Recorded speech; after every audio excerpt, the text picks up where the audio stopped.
activista negro decía que uno de los momentos más problemáticos de los padres era cuando tenía que decirles a sus hijos de qué va la vida.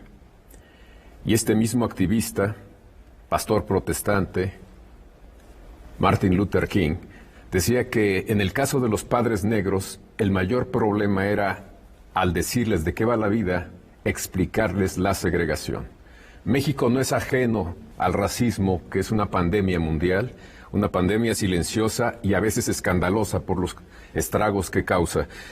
Y por eso me da mucho gusto que esté con nosotros Marisol Castillo y Jaime Chabaud, dos artistas que han visibilizado esta problemática de una manera constante y con muy buenos resultados hasta donde yo sé. Gracias por estar aquí con nosotros. Muchas gracias por la invitación. Nos da un gusto enorme poder contribuir a la visibilidad de esta raíz tan importante aquí en el Estado de México y en toda la nación. Querido Javier, un gustazo, querido y admirado Javier. ¿Cuándo empieza, les pregunto, su interés por visibilizar a partir de las puestas en escena o de su trabajo en el área del teatro, pues este problema que es una tara que nos arrastra desde hace mucho tiempo? Mira, yo soy colombiana y me transporté acá a México desde el 2004. Y como actriz, el ser afrodescendiente era un impedimento para estar en la escena. No había proyectos para mí por el perfil, ¿no?, que daba. A los directores no se les ocurría que yo pudiera hacer alguna Julieta. No entraba en sus imaginarios. Entonces, a partir del 2005, Jaime, dramaturgo, empezó a escribir proyectos para mí, para poder continuar en la escena. A partir de eso, empezamos a nosotros como a vislumbrar, ¿no?, qué es lo que queremos hacer, hacia dónde quería ir la compañía. Y empezamos a discutir, a filosofar sobre el asunto, y en el 2014 decidimos que nuestra prioridad era eso. Era contribuir a la visibilidad de esta raíz que tanto ha aportado a la nación que hoy tenemos. Sí, y bueno, desde que llegó Marisol a México, bueno, nos tuvimos un encontronazo en Colombia, nos hicimos pareja, nos casamos.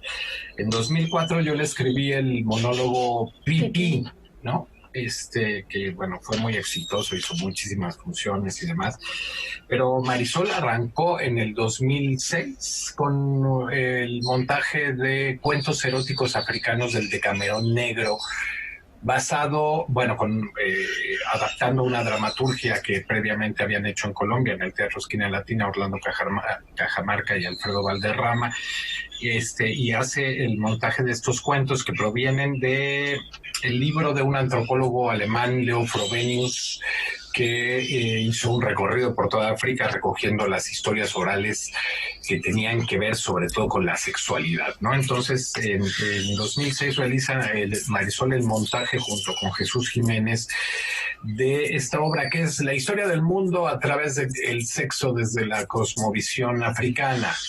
Ya luego en una reposición yo le metería mano y incorporaríamos un cuarto cuento. Eran 3 cuentos y metimos un cuarto cuento. ¿Y cómo fue la recepción, Jaime? Me gustaría saber cómo el público recibió esa propuesta escénica. Pues, la de cuentos eróticos. La de cuentos eróticos. Desde que la estrenamos en el 2007 ha tenido muy, muy buen recibimiento. Ha girado por varios estados de aquí de México y siempre hemos tenido teatro lleno, hemos tenido que son 7 temporadas. Pues cada año, antes de la pandemia, cada año siempre teníamos función. Ya perdimos la cuenta, porque también una característica de nuestra compañía es que apostamos al repertorio, ¿no? En México, lamentablemente, nos hemos metido en un círculo o en una dinámica en donde los estrenos son como pañuelos desechables. Estrenamos, terminamos temporada y como Tarzán de una liana a otra. Y Cuentos sigue vigente, o sea, si nos pides una función para dentro de una semana, se remonta inmediatamente con las actrices, que por cierto, ahí es muy importante hablar de que todas las actrices son de ascendencia africanos, bueno, de afrodescendientes, o afromexicanas, y entonces, pues los elencos, ha habido recambio de pronto de algunas actrices, pero se puede volver a hacer sin ningún problema, y es un montaje que es un caballito de batalla, porque es divertida, sensual, no vulgar, en fin, y que nos habla de todas maneras de los orígenes del mundo y de la africanidad, y es así que no, digamos, no encaldiente en la historia del afromestizaje. Pero a mí me sorprende, por lo que me dicen, que hayan tenido tan buena recepción con esta propuesta de teatro, y los prejuicios y perjuicios también subsistan en la sociedad mexicana. ¿Cómo lo explican? ¿Cómo lo entienden? Es que Cuentos Eróticos Africanos maneja algo muy bonito, que es el erotismo. El erotismo en toda su gama, no con tabúes, no con estas cosas que nos han ido imponiendo la religión, la cultura occidental, etcétera, sino una cosmovisión muy natural, ¿no? Cómo llegar, cómo asimilar el deseo de una forma muy, muy natural, cómo asimilar el erotismo de esa forma como cotidiana.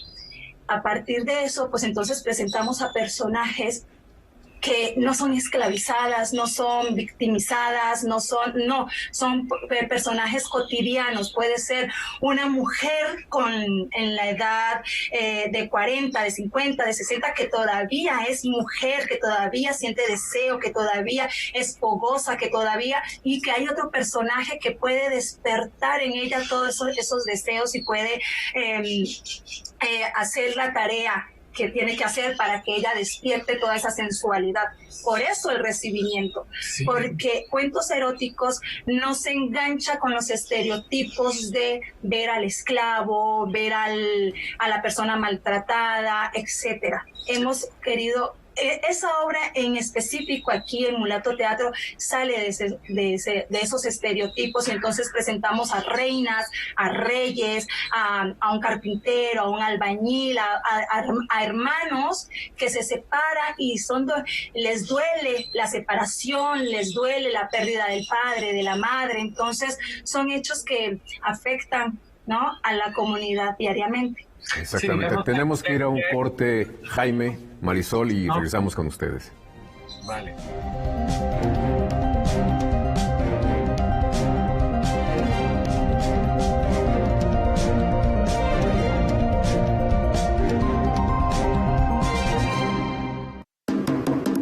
Pai, ¿cuántos más va a querer?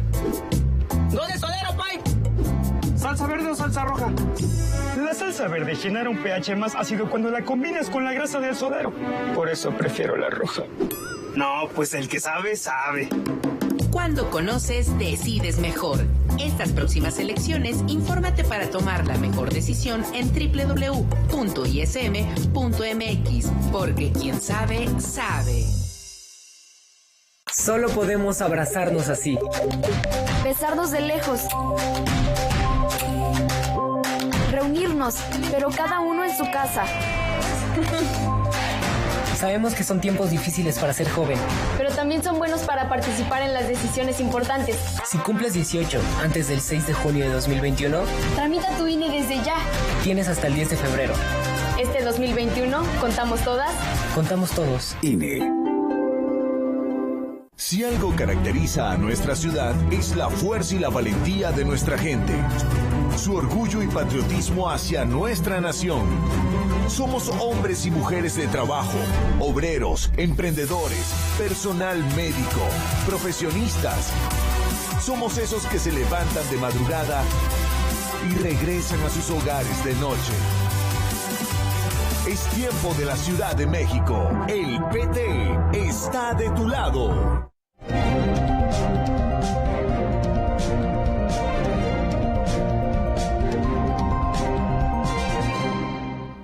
Les recuerdo que está con nosotros Jaime Chabau y Marisol Castillo de la compañía Mulato Teatro para hablarnos de sus propuestas, de sus puestas en escena y también de esa pandemia que nos sigue causando muchos estragos, que es el racismo, también que existe en México. Jaime, tú querías comentarnos algo antes de ir a corte. Sí, sí que en cuentos eróticos africanos no estaba en cuestión el tema de más melanina, menos melanina, ¿no? No era eso. Y yo creo que también de ahí es que concitara más bien la simpatía sin polémica, porque otros montajes, por ejemplo, en 2011 hice la adaptación de la obra Cocinando con Elisa de la argentina Lucía Laragione, que en la obra original es todos son europeos los personajes, pero es una cocinera y su ayudante, ¿no? Y en una época, digamos, finales del siglo XIX, etcétera. Y a mí me sonó también que yo dije, esto funciona perfecto en el Porfiriato entre una jefa de cocina indígena, con recetas francesas que ha memorizado, en el afrancesado Porfiriato, y una ayudante, una pinche de cocina de origen afro. Entonces funcionó muy bien. Esa la dirigió Enrique Singer y compartió escena Marisol con la gran María del Carmen Farías. Y ahí sí que estaba un poco en cuestión ese doble racismo que la gente venida de África sufrió, por un lado por parte de los españoles y por otra parte por el lado indígena, que había un doble racismo. Los indígenas rechazaban a los esclavos africanos y digamos, eso todavía siguió siendo parte del imaginario mexicano hasta hace no mucho. O sea, tú decías indio mejor que negro o cosas por el estilo, ¿no? No, y bueno, es el caso de Porfirio Díaz, que es el primer presidente indígena que se maquillaba, ¿no? Se blanqueaba, digamos. Así es, y además que la historia se blanqueó toda. La historia de México blanqueó todo, porque hasta los retratos de Vicente Guerrero, de Morelos, etcétera, de pronto estaban más blancos, ¿no? Y Morelos era mulato, y el segundo presidente de México, Vicente Guerrero, era negro, ¿no? Entonces, ha habido una tendencia a blanquear la historia y a desaparecer la raíz africana, y eso no pasaba en el siglo XIX. En el siglo XIX había una conciencia de que formaban parte de la mexicanidad, y es el siglo XX más bien, y yo creo que inicia con el Porfiriato esa cosa vergonzante con la tercera raíz tan mentada de la mexicanidad, ¿no? Y así como nos estás diciendo que está estigmatizada, que a partir del Porfiriato se empezó, digamos, como política pública a invisibilizar a esa zona, a esa raíz que también da forma a este país que es México, pues nos quedamos con comunidades negras muy aisladas. Por ejemplo, pienso en el caso de Veracruz con Yanga, ¿no? Y en el caso de Guerrero también hay comunidades que se encapsularon precisamente para sobrevivir a los embates de los otros grupos étnicos mexicanos. Así es, y bueno, esta bueno, hace un momento dije tercera raíz, no, es una de las tres raíces que no son, claro, porque no hay categorías. Sí, eso es algo un tema importante de tratar, y aprovecho este momento para hacerlo. ¿Cómo ir modificando los discursos a partir de los avances que se ha obtenido gracias a todo el movimiento afromexicano que empezó, creo, desde los 80s aquí en esta nación, ¿no? Por este reconocimiento de que aquí estamos, que sí hay afromexicanos, ¿no? Entonces, incluso todavía se utiliza el término de tercera raíz para seguir utilizando este discurso clasista, piramidal, de que primero los criollos, los mestizos, después los indígenas y en la base siempre los afrodescendientes. ¿Por qué no empezar a manejar el discurso de son tres raíces las que aportan a que la nación sea lo que es el día de hoy, ¿no? Y además además de estas 3 raíces principales, también hay otras personas, otras culturas que también abonaron a lo que somos hoy. Entonces, empezar como a modificar, dar el salto, porque México sigue en un retroceso, sigue en un atraso, ¿no? Por ejemplo, cuando hablamos de cultura o de política con los afrodescendientes. Si miramos Estados Unidos, a nuestro vecino, porque lo tenemos más cercano, todo lo que han logrado los artistas, los actores afrodescendientes en América es mucho en comparación a México, ¿no? Esto de que en todas las producciones haya un porcentaje mínimo de afrodescendientes en las producciones, empezando desde los creativos hasta las personas que vemos en las pantallas. En México ni siquiera se les pasa por la mente de que algo así pueda suceder. Y en el cine, entonces, y en la tele, y además no, es cierto, es cierto. Reino Unido, ¿no? Las nuevas series del Reino Unido, todas tienen personajes de raíz africana. Y además no se vuelve tema en el contenido de las series, sino se ve de manera natural o se trata de manera natural la presencia de un afro dentro de las producciones. Y bueno, cuando la televisión comercial en México, yo creo que está muy lejos, pero también la televisión pública. La pública también, tendríamos que decirlo. ¿Cuándo vamos a comenzar por ahí, no? Pero sí, eso lo venimos arrastrando, y así como seguimos con todos los terminajos y demás que el heteropatriarcado nos ha instalado, bueno, pues el melanino centrismo de mientras menos melanina tienes, más calidad como persona. Eso continúa estando presente en nuestra sociedad contemporánea de una manera atroz. Entonces, bueno, esa ha sido un poco la lucha, regresando a Mulato Teatro. Y bueno, también nosotros sentimos la necesidad, justo en un viaje que hicimos de investigación, ayudados por gente estupenda como esta,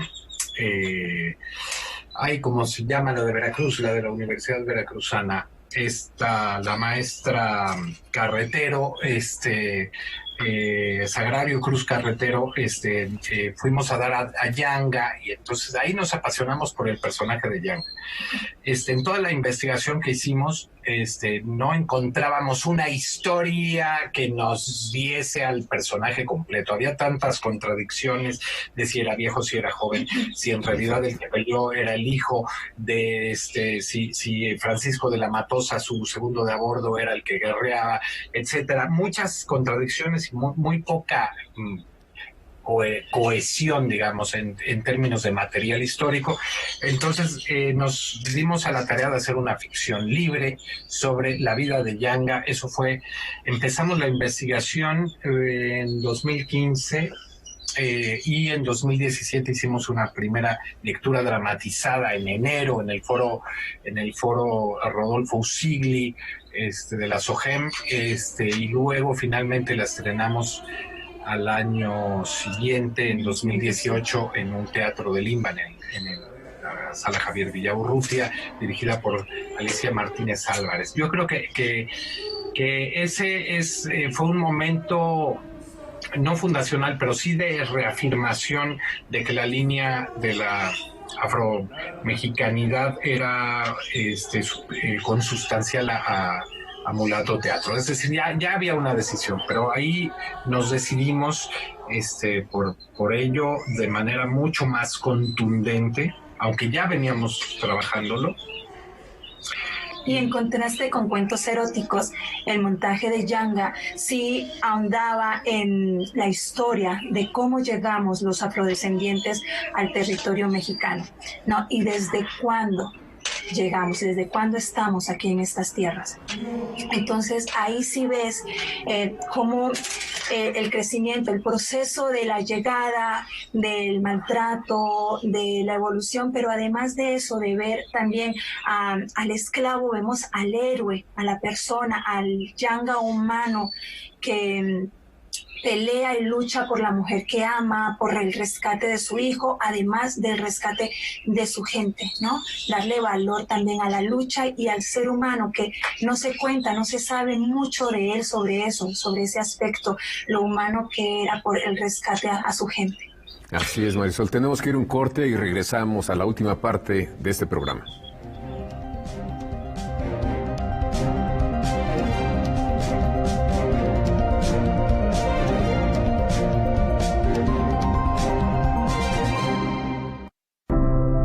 ¿Cómo vas, hijito? Muy bien, abuelita. Te está quedando muy bonito. Gracias, estoy haciendo mi mejor esfuerzo. Recuerda, tenemos que amar a México. Sí, abuelita. No, mamá, no me voy a ir del país. Yo creo en México y aquí voy a salir adelante.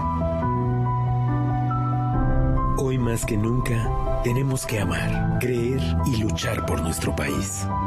PRI, el Partido de México.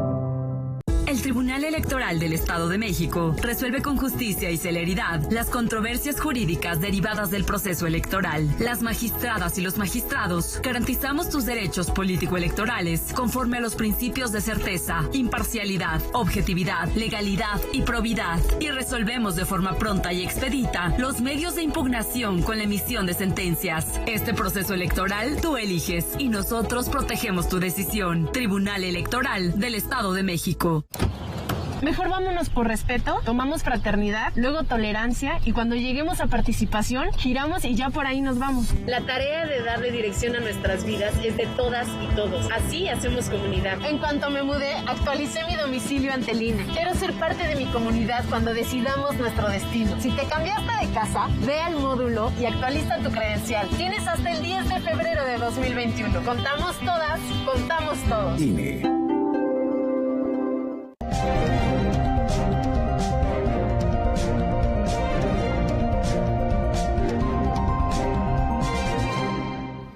Marisol Castillo, Jaime Chabaud, estamos en la última parte del programa. Me imagino que a estas alturas debería existir una política pública precisamente para visibilizar este problema, para darle oportunidades también a la población de origen africano que tenemos en México, que ya forma parte de nosotros mismos desde hace mucho tiempo. Y me gustaría saber ustedes cómo han llevado esto.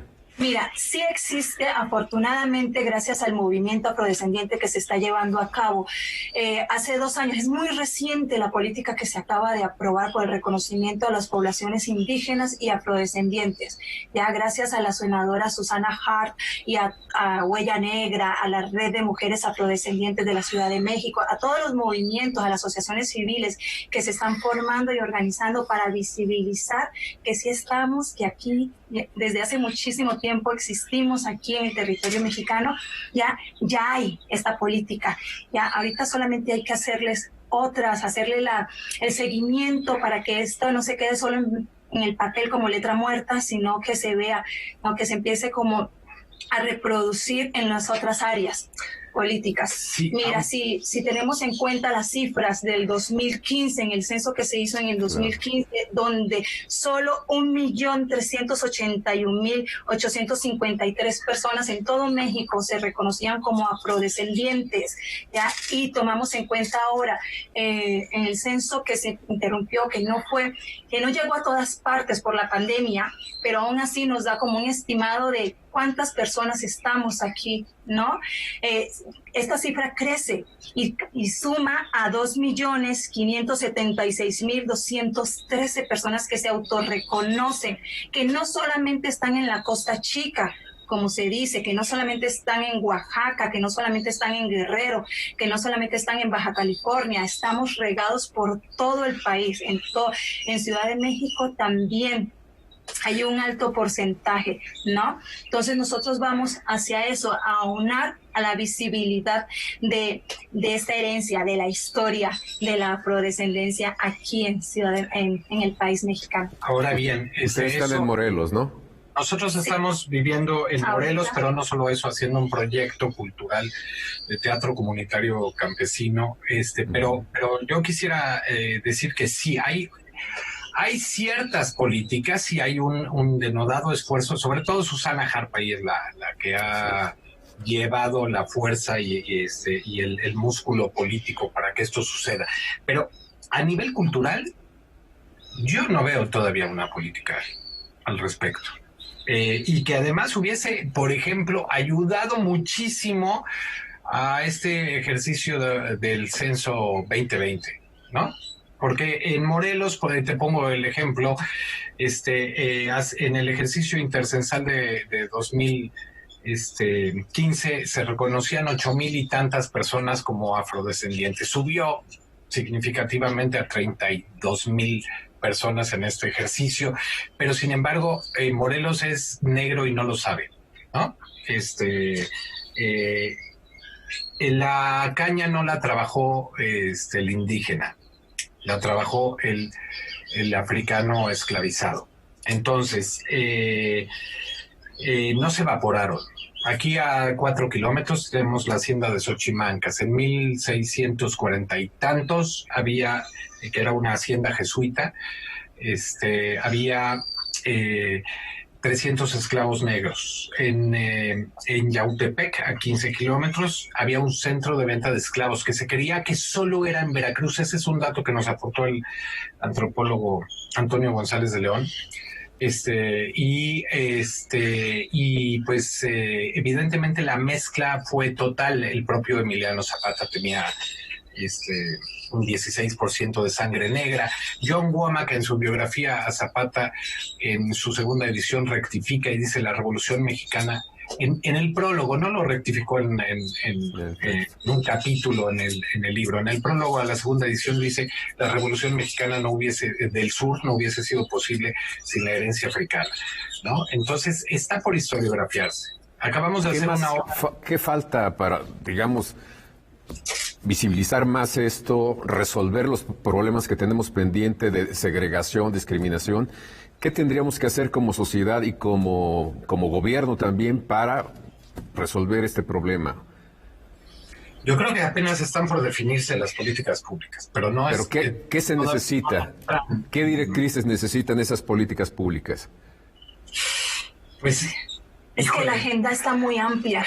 La agenda es total, ¿no? Desde este autorreconocimiento, que no hubo, desde mi punto de vista, no hubo un trabajo gigantesco de parte del INEGI y las políticas de gobierno, pero y por parte de las instancias culturales, pues faltaría todo un trabajo dedicado.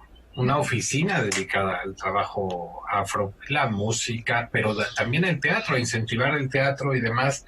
Y eso va a tener sentido en las mismas comunidades afro, ¿no? Pero de verdad hay también como una fijación por Veracruz, Oaxaca y Guerrero, cuando Guanajuato, Coahuila, Morelos, etcétera.